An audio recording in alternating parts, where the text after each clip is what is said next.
It definitely has. I mean, the road trip was tough. UT Martin's just a better basketball team than us and really exploited a lot of our weaknesses and our depth. I felt like at SEMO that was an issue as well.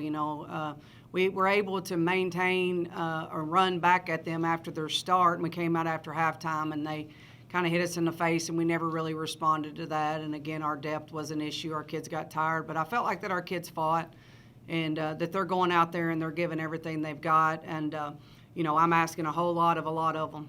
Playing pretty much the whole game and those type of things. But they're resilient and they have responded, and we're going to go forward with the ones that want to play hard and with the ones that want to do the right thing. And our kids continue to do that night in and night out. It is on the losing is on me. It's definitely not on them. As a coach, when you talk about depth being an issue, as you kind of had the last couple of weeks, is there a way you can approach a game and overcome depth, or is that just something that you kind of have to work out and figure out as the season goes on? Well, we've had a couple, 2 key injuries now, that haven't helped. But you can only control what you can control, so that hasn't helped us. But I just think that you have to, kind of game plan for that to some extent. We are able to rest some of the kids a little bit of the time, but not very long. And, I think that that's something that you have to do in practice on a daily basis to try to preserve legs and those type of things. And, you try to figure out a way to keep the game at a pace that is going to be beneficial to you, but you also have to figure out ways to score the basketball. So it is kind of a puzzle right now trying to put that together. And but again, our kids are giving their all. I mean, I thought that Alexis again just played her heart out the other night. I don't even know if I ever gave her a break. And Macy put up 25 points, had 9 turnovers, which is uncharacteristic, and she is disappointed in herself for that. But it wasn't because they weren't trying. They're giving their all and they're working hard and they're doing all we can ask them to do.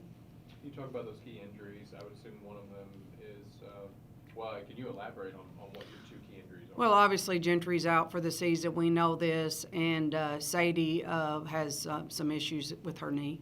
And so we're evaluating that and seeing where that's going to go. How does that change what you need to do not having Sadie available? Yeah, well, our rebounding and stuff was a problem to begin with, and she brought a lot of toughness to the inside. So, we're going to have, we really feel like most of the time we're playing 4 guards anyway, and there may be times where we have to play 5. I mean, we're just going to have to figure out a way to team rebound. We're going to have to figure out a way to be able to cover certain things on certain scouts, and those are things that the coaching staff is meeting about and trying to figure out how we can maximize the bodies that we have. You talk about the maximizing of the body. I know I've asked about her a lot in the last couple of weeks, but we're seeing some pretty silly all-OVC type numbers from Alexis Burpo. What's the next step for her now that she has started to pick up the rebounding, has started attacking the rim? What's the next step for her to be an even better player? I think just to be consistent. I mean, when she can consistently put those numbers up, I think that's when she gets in those conversations. I mean, you have to consistently do that. 1 or 2 good games is great, but you have to consistently put those numbers up. And, the other night I looked up and we have 5 sophomores on the floor. And I'm like, man, we're pretty young. And then a lot of the times we have 4 sophomores on the floor or 3 sophomores on the floor, a redshirt freshman and a junior. So, again, I think that part of this is sometimes you have to sacrifice the outcome of now to get yourself where you want to be. And the experience that these kids are getting in this hard schedule and in these situations night in and night out are going to help us. They may not show up right now, but they're going to help us down the road, that these kids have been put into this situation. We're able to give Gibby some experience and more minutes. And the kids are just kind of having to baptism by fire a little bit, and most of the time in Division I sports, sophomores and freshmen are not who dominate your minutes.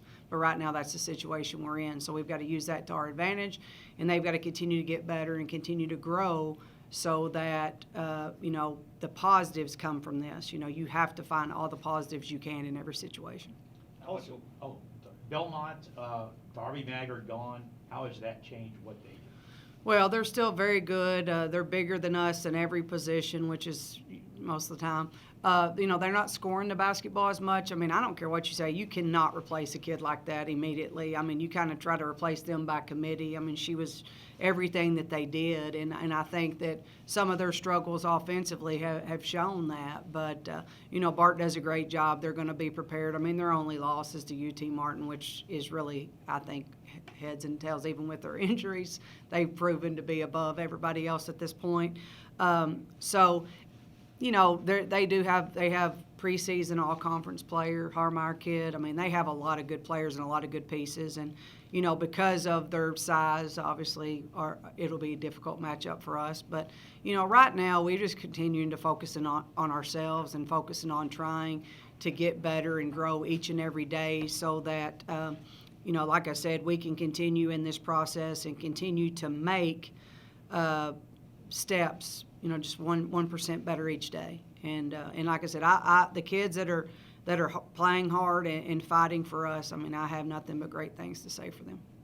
How much will playing at home kind of help some of those issues, especially coming off a really long 4-game road trip? Well, I mean, obviously playing at home is great. I mean, you have the fans behind you and the support behind you. You also sleep in your own bed, and you get back in a routine. I mean, we're back in classes. They got class, they got study hall, those type of things. So you get more of a routine going, and I think that that's always helpful. And, we've played pretty decent at home this year at times. So, but it's just about, attacking each and every game in a way that, we have to look at things a little bit different than maybe you guys look at it. So we have to attack each and every 5-minute segment, each and every possession in ways that we're trying to show our players if we can do this consistently, we can be successful. If these things don't change, we can't be successful.